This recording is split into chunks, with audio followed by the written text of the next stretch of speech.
Hello and welcome to our July webinar. This webinar is about how do you govern the AI agents without slowing them down. You need to take full control of the AI generated code quality with Sonar Agent Essentials. My name is Prasenjit Sarkar and I am the product marketing manager here at Sonar. Let me introduce my two presenters today, Alexander Rage and Dennis Troller. Alexander Rage is our product manager for Remediation Agent, and Dennis is our product manager for Sonar Vortex. So, without further delay, I'm going to hand it over to Alex. Thank you very much, Prasenjit. Super happy to be here with you today to present what we cooked at Sonar recently and this present to you the Sonar Agent Essentials product that we have. So basically, before going deep diving into the products that we have, I want to highlight the problems that we or the industry is facing today with ungoverned AI coding. Basically, AI codes enables companies, developers to increase the speed of delivery at a tremendous pace. With the speed of delivery, it also adds more risk that you can introduce in your code base. If we look at the data that we see today, we are seeing that on the PRs, AI-generated code have a very bad impact on them because we see that 37% fail the quality gates. Everything is based on reports and survey, especially the State of Code Developer Survey that we launched in 2026. And we see also on the PR that AI-generated code provides much larger PRs, which make the review much more difficult for developers versus human written PR that we used to have before. Then on the technical debt side, we see that since the introduction of AI, the perception of developers is like 88% says that AI generated code have a bad impact on technical debt. And this technical debt is accumulating slowly and slowly in the code bases of the customers that we have. What we also see is like the impact on the quality of the code it generates. Indeed, 40% of the code generated is more complex. We see that also when teams are using Sonar, they have fewer AI-related outage, which means that Sonar is key to the process of the development lifecycle. We also see three failure modes that every AI coding team hits. The first one is contextual blindness.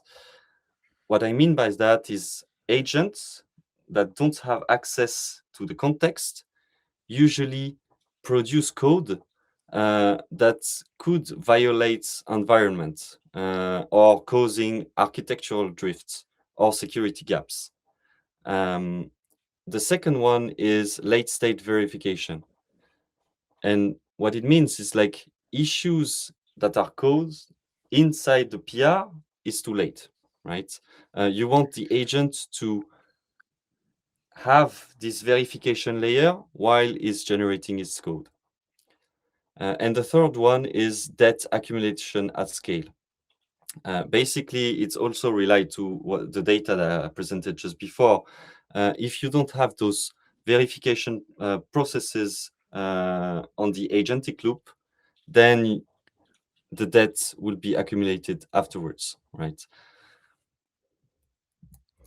And now what we defined at Sonar is what we call the agent-centric development lifecycle. It's a new framework that we put in place that actually closing the gaps that I stated before. And what you can do now is you can have those governance before, during, and after the code is written. And those governance framework is based on three pillars. And the three pillars are guide, verify, and solve. And if we deep dive into those three pillars, we see that guide is really here before the code is generated. So you want to provide agents with context to guide their decision before they are generating code. It can be architecture, it can be coding standards, it can be constraints that you don't want the agent to go to, so that the code it produces is in a better shape and is really aligned with your project. And then you have the verify part. The verify part is when the agent is generating the code, right? You want the code that it generates to be verified, so that afterwards, when it goes into the PR that it would create afterwards, then the code would be clean just before, right? And the review process would be smaller, and the PR cycle time will be smaller as well and reduced. And then finally, we have the solve part, which aims to solve all these issues that has been accumulated in the technical debt backlog, right? Uh, and here it's like all these issues that you already have in your code base can be solved in an autonomous way. All right, I will give it to Denny to present the Sonar Agent Essentials, so the product that we released recently. Thank you, Alex. All right. So as Alex said, we released a week ago, 2 weeks ago now, actually, two new products. One is called Sonar Vortex, and the other one is called the SonarQube Remediation Agent. And together, they're bundled into what's called the Sonar Agent Essentials.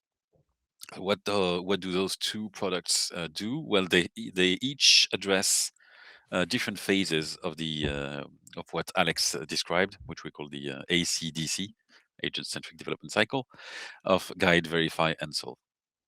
So Sonar Vortex is squarely aimed at the guide and verify phases, and it lives in your agentic loop. Basically, it's how you enable your agent to perform better. It will provide the information your agent needs to be more efficient, and it will provide the guardrails you put in front of it to actually prevent it from doing something wrong. And we'll look at that. And the second product, the remediation agent, addresses the solve part of the equation, which is in what we call the code maintenance loop. So that's when you have a backlog of issues that you know you need to take care of, but it's much easier to have an agent taking care of those things for you than to just use developer time for that. So let's look a bit more in detail at those products. And we'll start with the guide phase. So as I said, Sonar Vortex, the first thing that Sonar Vortex does for you is provide your agent with better information, what we call better context. What's important for an agent is to understand what it needs to do and to have as much information, but just not too much, just enough to actually do its work. What do I mean by that? When an agent starts a task, the first thing it's going to do, it's going to try and look inside your code base to understand it, to know where it's going to need to do something, where some stuff happens that is important for the task at hand. So for example, here, Sonar Vortex helps because it knows the code base at a much deeper level than an agent does. An agent looks at text, basically, and from that, it infers some information. What we provide is tools that will describe that code base in terms the agent understands and allows it to navigate that code base in a much more efficient way. And then, so that's information about the code base, and then come the constraints. That is governance. That is exactly what Alex was talking about before. These are the constraints you want to impose on how the code is written, not what you are written, not what the feature is about. That is your job with the original prompt.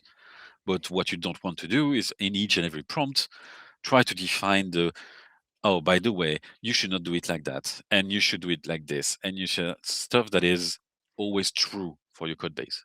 What do we mean by that? Well, if you're already a SonarQube user, you know all about our rules and what we call our guidelines in that case. And that is an example of constraint we want to impose on the code. It has to abide by those rules. The problem is agents are not aware of those rules, so we make them aware of them. And the idea is that by making the agent aware of this, then it is much more likely to generate the code in line with those constraints.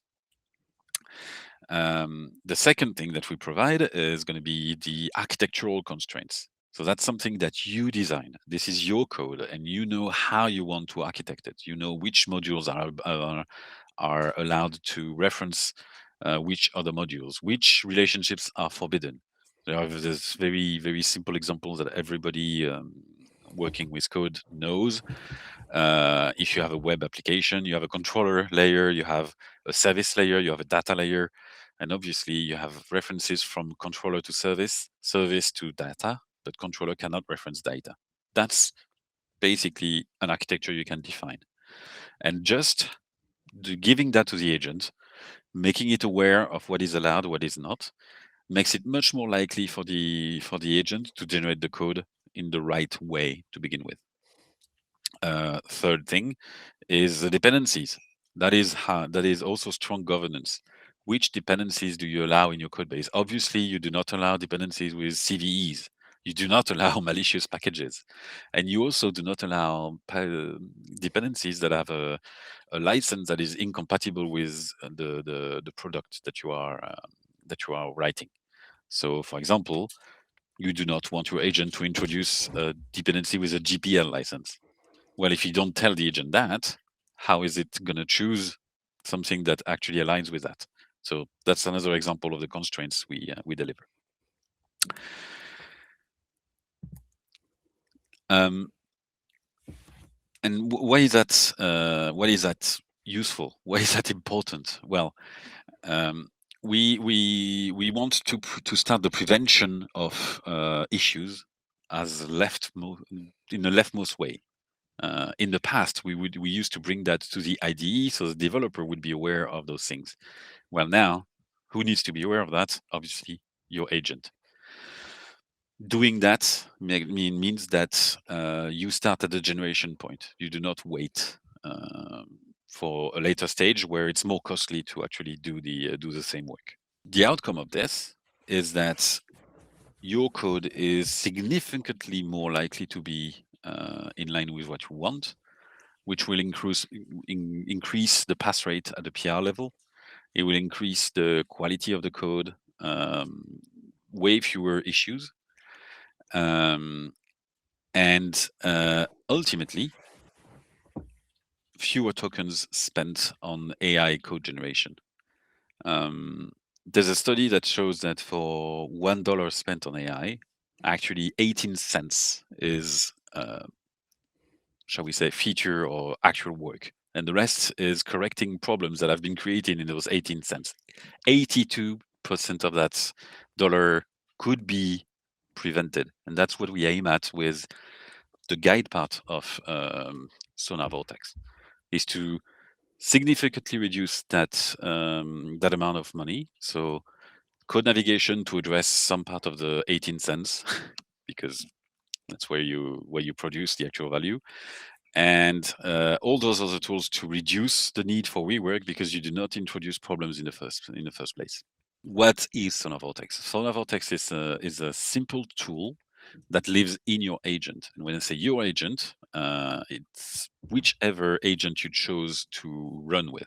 Could be Cloud Code, could be Codex, could be GitHub Copilot, could be Cursor, could be Antigravity, could be any agent technically, because it is both available as a CLI tool that most of those can integrate with, and also available as an MCP server, which you can use in any of the cases we do not cover with a CLI. So what's going to happen is something we're going to see in the demo in a short while. But when you ask an agent to implement something, before it starts writing, it's going to start calling the Sonar tools to carry out code navigation, to fetch the intended architecture. so those architectural constraints, to fetch the guidelines, and to check that a dependency it wants to introduce is actually allowed. And then comes the planning, and as it is planning, it will actually consider those guidelines, those architectural constraints, and things like that to influence the way it's planning the work and how it plans to implement the task. Which takes us to what happens once the implementation is done. Because now we've done half the work, we've done the guide phase. But the guide, in a sense, is wishful thinking. It is what you want to happen. It is a direction you give to your agent. However, anybody who's worked with an agent knows that sometimes agents don't do what you ask them to, or they do it differently, or they, for some reason, disregard some part of the prompt. So what happens is, after that, you need a very, very solid verification layer. And you're going to tell me, yes, but I already have that. I'm already a SonarQube customer. It's already happening in the CI. True, but this, for the same reason, we used to have SonarLint in your IDE, which allowed your developer to take care of the problems as they were writing the code. You want the exact same thing to happen with your agent. You want your agent to be aware of the problems as it is writing the code, so it can correct it in the moment when the task is still in context. It still has that implementation plan in the context window. It has those constraints at hand, and it knows what it's doing. So the cost of correcting those problems in terms of tokens is going to be smaller. And the outcome of that is also that when you get the code, you get code that is already clean. We have some experience with our customers where we show that by using Vortex, you reduce the number of issues introduced in the code at the PR level by 92%. So it's not 100%, because what happens here is a very optimized for speed version of the CI analysis. That means that we run the same rules from your quality profile, the ones you've selected, but we run them in an optimized way on just the changes, which means that, yes, they go much faster, because we can have an analysis that runs in a second to a few seconds, including the injection vulnerability detection. But obviously, it goes much faster than CI, so it doesn't catch 100% of what CI catches. There's also other things that we cannot take care of now, which are, for example, code coverage, things like that could still fail your CI. But in the vast majority of cases, what's going to happen is you're going to have a green PR, where in the past it would have been red. That's basically time saved. That's velocity increased for your teams, because now they can address the actual high value problems that only they can look at, which is, did the agent actually do what I asked it to do? Not how it did it. This is taken care of. I know the PI is clean. I know the code is in line with what I expect from my agent. But now I have 100% of my time dedicated to, did it solve the problem? Again, what are the main point about verification here? Well, it allows you to go fast without just trusting that everything is okay. You have a strong, trusted verification layer in there, and it is the one you already know, because it is this basically the same idea as what you have in a CI. It goes it is fast. It is it will not consume tokens of your agent. You're not actually asking the agent to review its own work, which, by the way, you shouldn't do, because you shouldn't have the same agent reviewing its own work because of biases. You have an impartial judge of the quality of the code, and that includes maintainability, bugs, and security issues. And what happens is that because the agent is aware of that, well, it fixes the problem itself. The agent is, shall we say, forced to actually give you a clean copy. And that automates the standard enforcement at scale. Once you've deployed Vortex on your agents throughout your company, well, they're all on the same level. You have nothing more to do than deploy Vortex.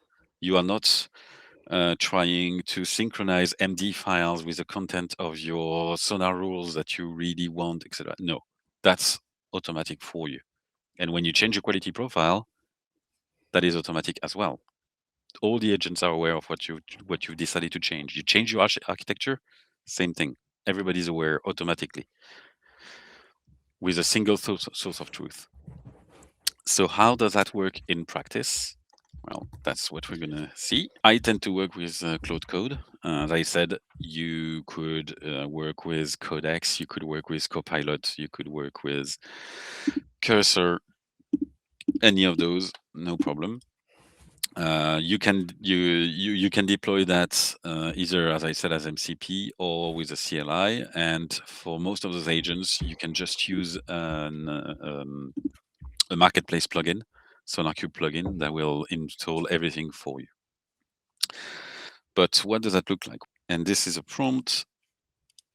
I have here basically a project that is an open source project that I forked, and I just picked a feature request from the GitHub issues, and I'm just asking the agent to implement it. The only thing that I did is that on SonarQube, I analyzed the code, and I described the actual intended architecture for the code. So I already put some guardrails in place.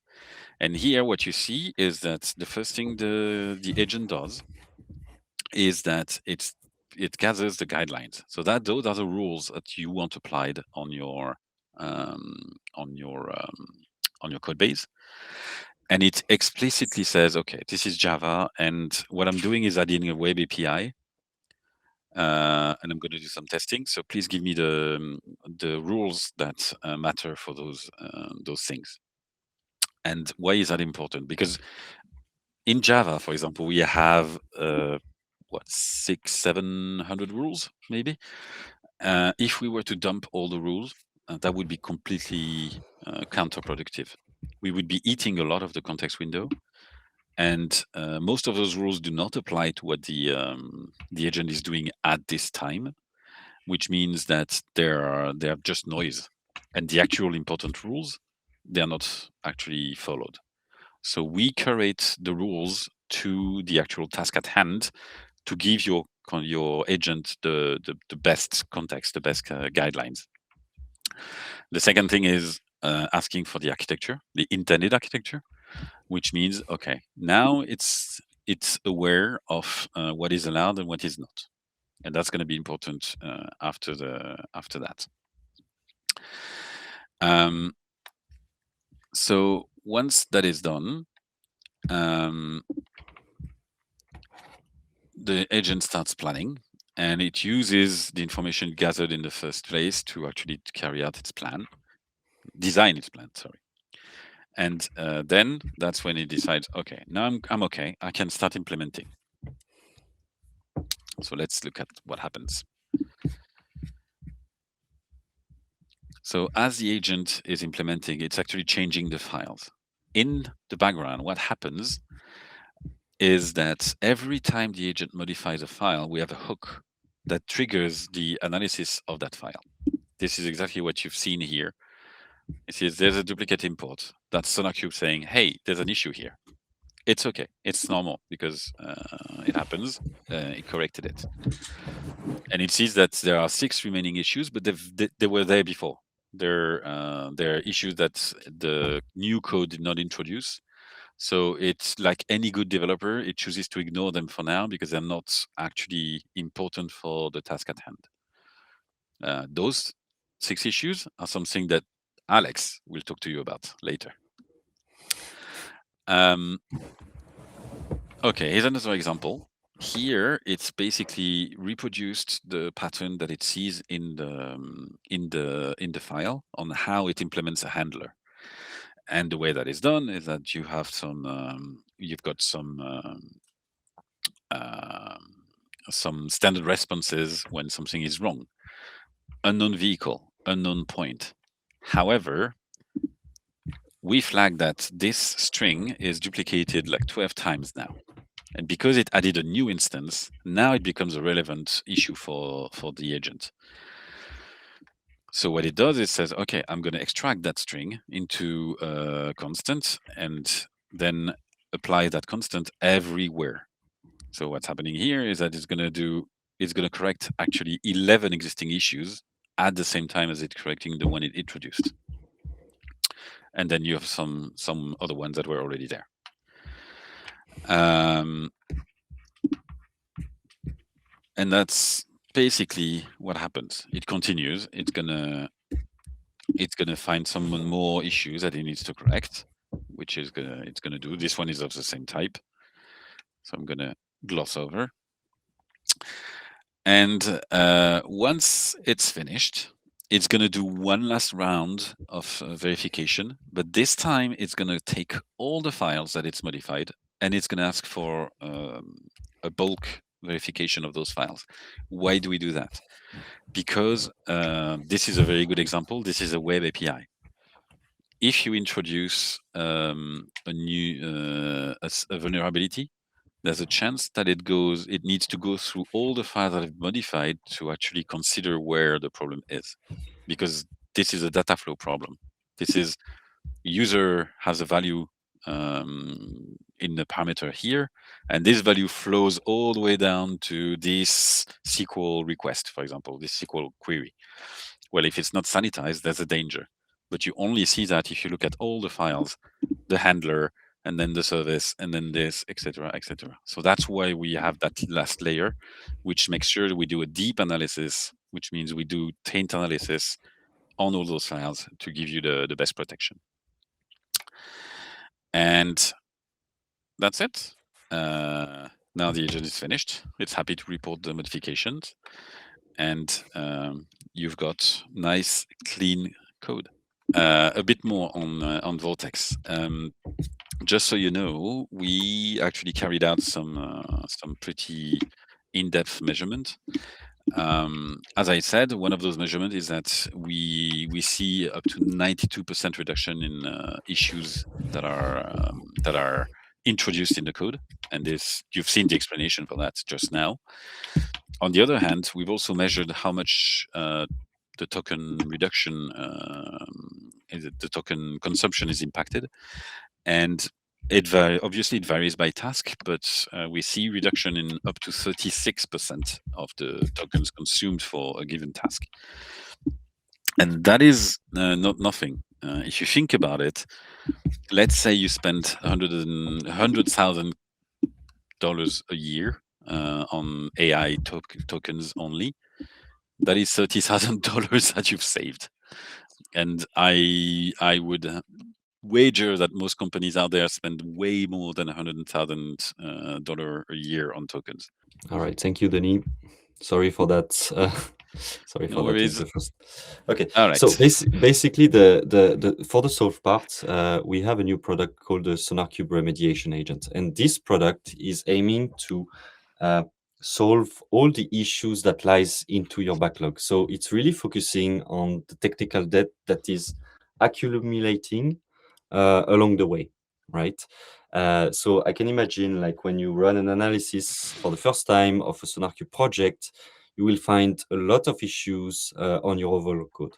And here the remediation agent is aiming to solve those issues that are out there, right? And it can be done automatically, or it can be done manually, right? So we will see it in the demo afterwards.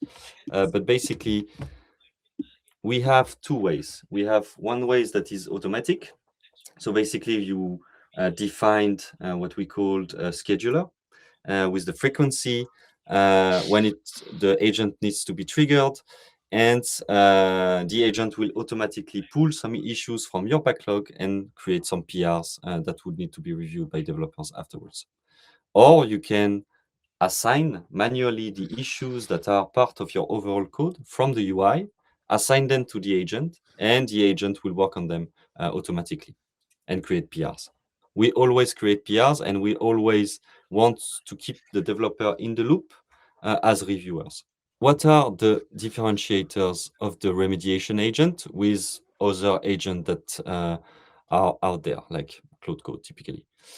What we do provide is a verified remediation. So all the code that the remediation agent is generating is verified before, right? So before we create PRs, we verify that the code is not introducing new issues, and we also verify that the initial issues is solved. The remediation agent is built for maintenance loop, so it's automatic. It's running behind the scene, so you don't need to put some developers working on reducing this technical debt. The remediation agent will do it for you and autonomously, and it will create PRs autonomously that the developer will be reviewing afterwards. It also have access to the context, right? So we are using what Denis presented before, like context, Sonar Vortex with the context. And basically, our agent has access to all the information related to your project, like architecture, quality standards, etc. So that the code that we generate is actually matching your standard. And it's GitHub integrated. So we have a GitHub app that acts as a bridge between the developer and the agent. So we automatically create PRs, we automatically have access to your code, have access to your checks, so that we can iterate, and we are where the developers live, in a sense. So now I wanted to go to the demo, so maybe just a minute. Okay. So let's go over SonarQube Cloud. As you can see here, I am on my organization, right? And below my administration, now I have AI capabilities page. Within AI capabilities page, that's where you can retrieve all the AI features that we introduced before and that we are working on. We have remediation agent that is here, and remediation can be activated through this process. So you can enable the app, the GitHub app that will, like I said, be the interaction layer between the developer and the agent.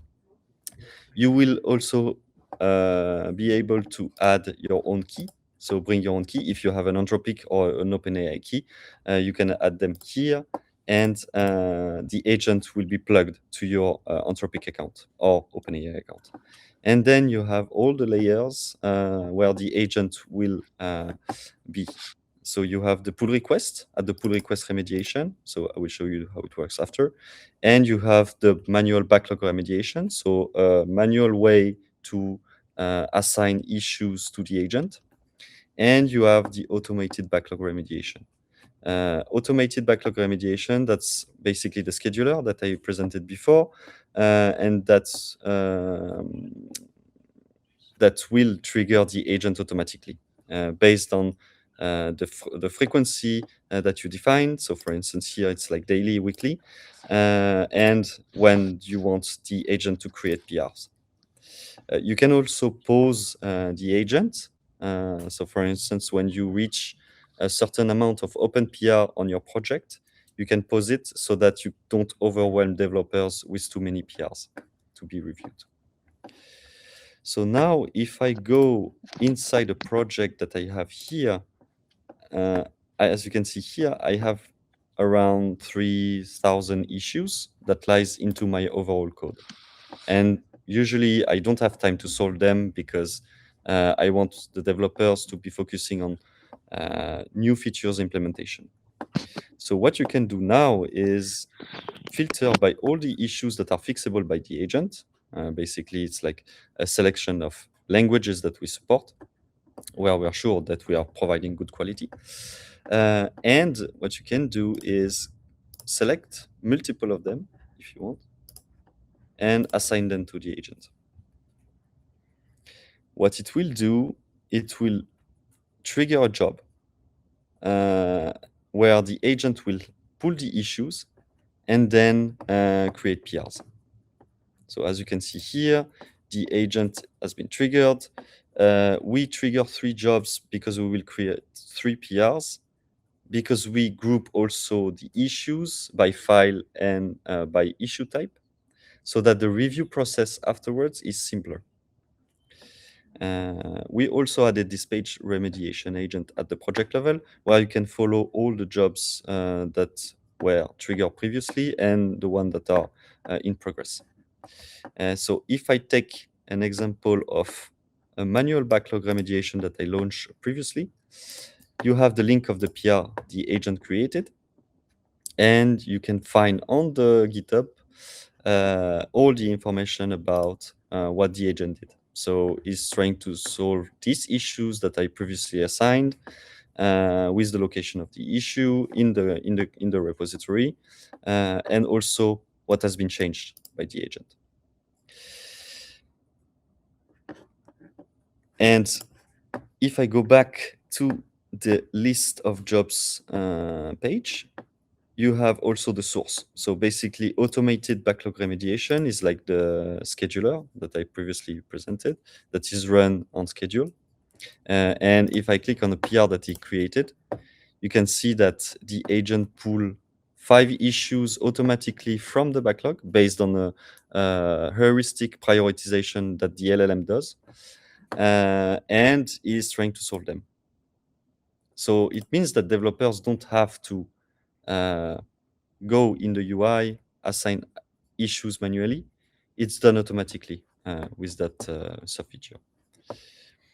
What we also do is on PR, we also provide a way to push remediation for the issues that are introduced in the PR.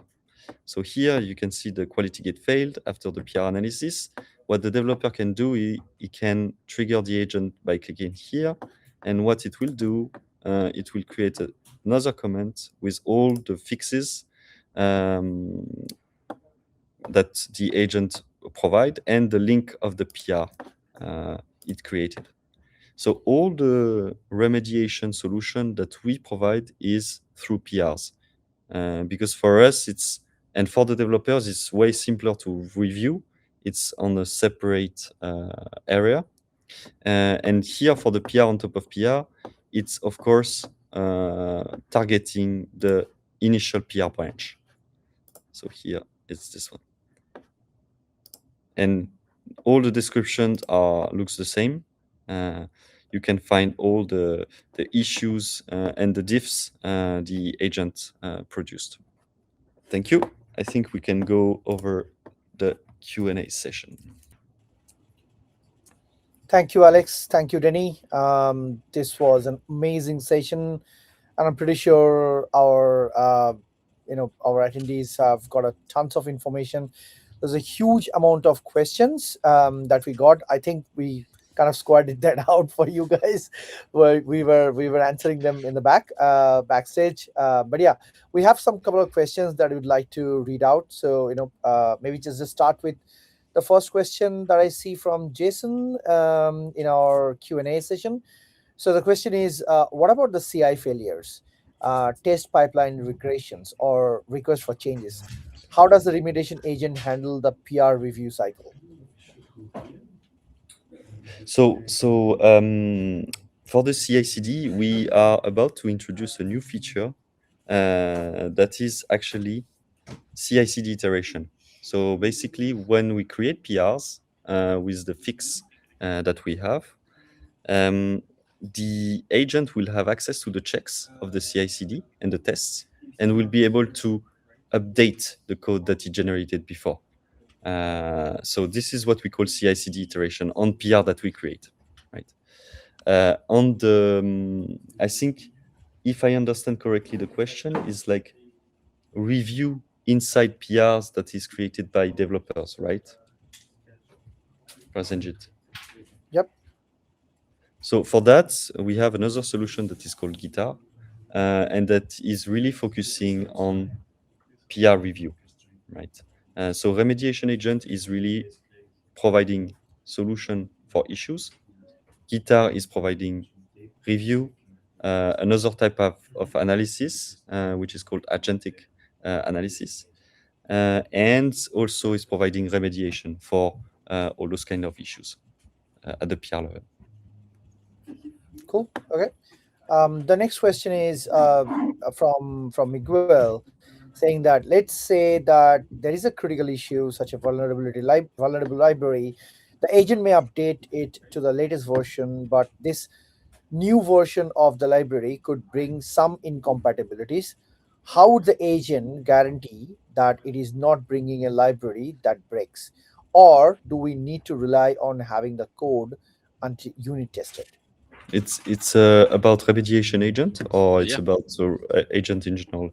I'm not sure actually. I think Yeah. it's remediation, but Okay, basically, do you target dependency risk so issues? we do provide remediation for dependency risks, but what we are doing so far is just bumping the version to the complete fix one, right? So we don't do something super advanced. We have this in the plan, right? The plan would be, for the next step, would be to identify potential breaking changes and then let the agent solve them automatically, based on typically the CI checks and the tests that are run beforehand. But this, we don't do it now. It's in the plan and it will come later. What we do provide is just like, you assign a dependency risks that you have identified on SonarQube, and you have the agent that will create a PR with the bump of the version of the package. Cool. Quick couple of roadmap style questions. Do you plan the GitLab support? For remediation agent, yes. Yes. Just to give you where we are, what right now, we are implementing this capability, and it's also including Sonar Vortex on SQS, right? SQS and SonarQube Server will include GitLab, GitHub, Azure DevOps, and then on SonarQube Cloud, for sure, we will include GitLab support. Cool. For So now, for now, we just support on SonarQube Cloud, GitHub, and Azure DevOps. cool. So remediation agent is available in Sonar 2026.3 enterprise version. No, no. Remediation agent is only available for now in SonarQube Cloud. And like So I Is that mentioned before, it will come on SQS. We are currently working on it, and it will come for the .4, which will be an LTA, and which will be in on end of September. End of the, September. the same is true for Vortex. Vortex for And for now Vortex. is available on SonarQube Cloud, and it will be available on premise in the same version, the LTA version in September. cool? Thank you. How does Sonar Vortex know the repository specific architecture rules? So this is a very interesting question. If you have access to SonarQube Cloud, you probably have seen the architecture feature.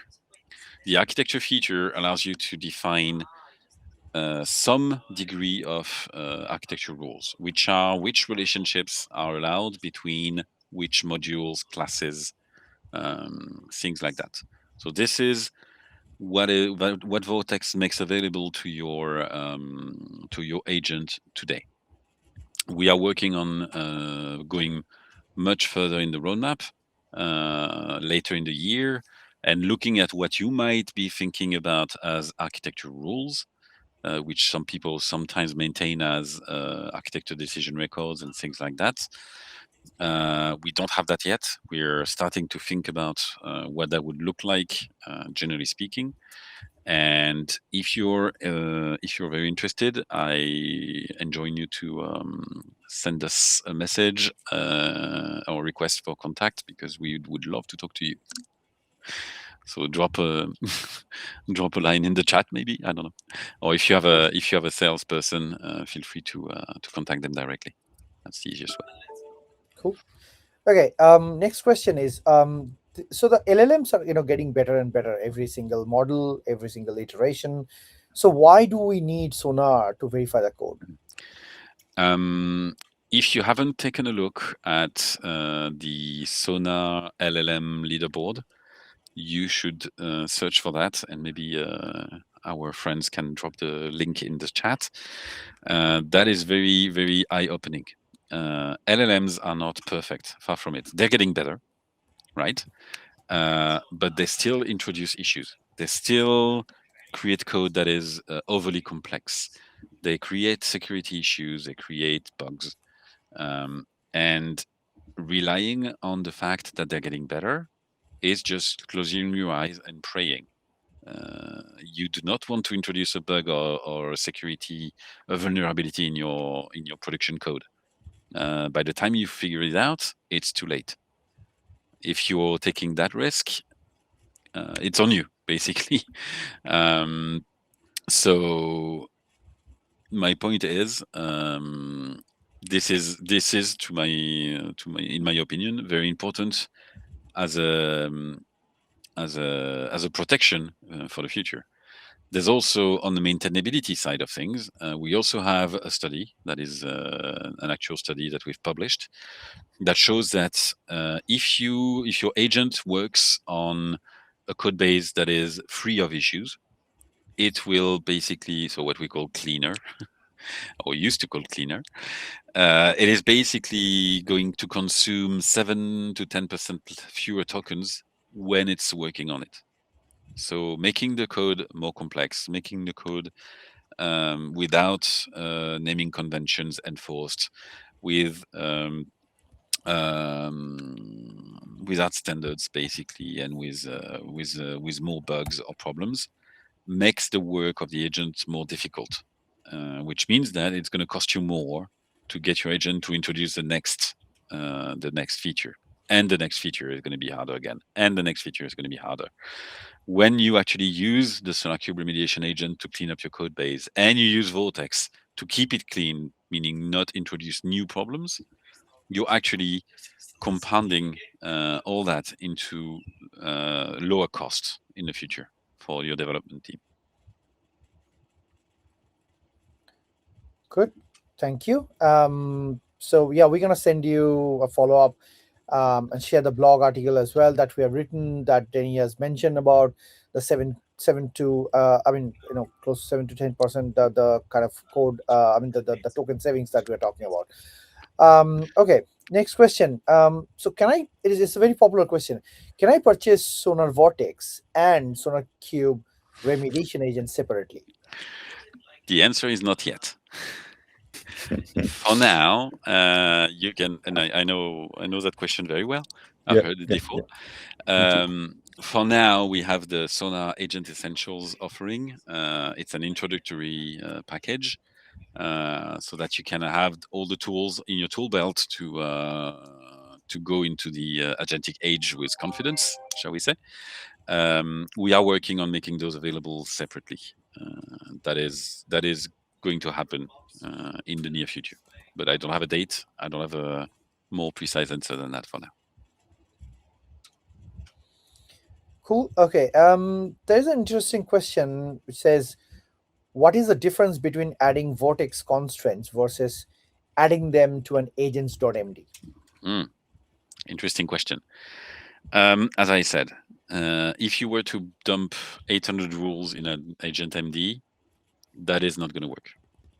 I mean, it's going to do something, but probably not exactly what you expect. It's probably going to ignore most of the time the rules. It's not going to give you much. And on top of it, that means that every time the agent starts, it's going to read those 800 rules into the context window. It's going to carry them for each and every turn over and over again, while most of them don't actually bring any value. What that means is that when you know how an agent works and an LLM works and how you're being built for it, that means those 800 rules, you're going to play the input token cost for those 800 rules. And then for every turn, then you're going to pay the cash token cost for probably very little value. So that's one thing. And the way we solve that is that that's why we curate the rules to only 20, is to, one, make sure they actually impact the behavior, and two, that we don't impact the context window too much. The second thing is what maybe you were thinking about is the architecture of your project. You can define the architecture of your project in an agents MD, plenty, or in actual architecture MD file, instructing the agent to look at it every time he needs to do something. It will probably have a similar effect. Your agent is going to know the same kind of constraints. However, what's not going to happen is that we're not going to check that the agent actually did the right thing, because we did not have that information. Whereas if you use the SonarQube feature to define your architecture, then you get automatic injection of that architecture in all your agent without having to maintain an MD file. And you get automatic verification that the agent or humans did not introduce any deviation from that architecture. So that's where it's more interesting to use architecture and Vortex together than just maintaining the MD file. It's also like preventing duplications of work, right? Because you will define your architecture on SonarQube Cloud, and then you will need to redo it again on. That's the other option, is you maintain it twice, but I do not even want to think about that one because I used to be an engineer, and that's not something I want to do. Exactly. Yeah. Cool. Okay, so thank you for all the answers, Jenny, Alex. The session was, is great. So now, yeah, we're gonna wrap it up. And as housekeeping, we have mentioned that we're gonna send out a follow-up email with the recordings. And we're gonna see you guys in our next webinar. Thanks for all the questions, guys, and thank you, Alex. Thank you, Denny, for an amazing session. Thank you. Thank you. Thank you very much. Yes. Take care. Bye. Bye. Bye.